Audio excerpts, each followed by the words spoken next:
Hi, I'm Elizabeth from Doyle & Doyle, and today we're going to be talking about how to care for your jewelry.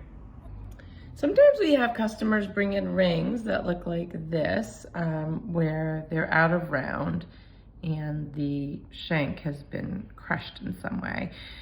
Often they don't know what they've done, and they will say something like, well, I wasn't doing anything unusual, I was just wearing my ring and I took it off and it looked like this.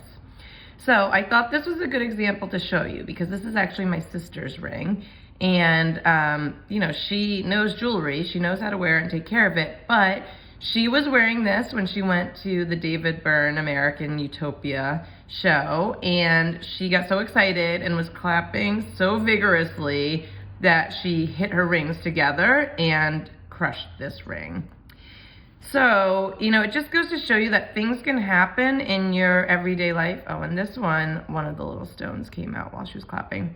And you could not realize what it is that you did, but you have to be really aware when wearing jewelry of anything that creates impact on it. We've had clients come in who, they open a heavy door every day on their way to work and the ring hits the metal on the door handle. And that can cause it to go out of round. Or we've had people who've worn their rings to a boxing class. Or we even had somebody come in who had worn her ring to a drumming circle and had it come out of round.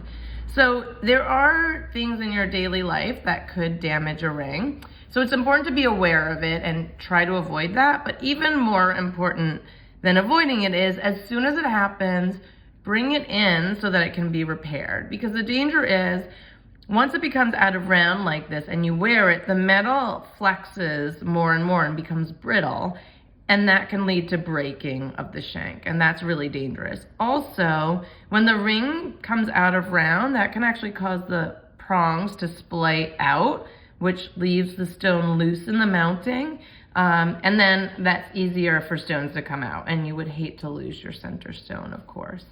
That's a little on jewelry care. If you'd like to learn more, subscribe to our channel.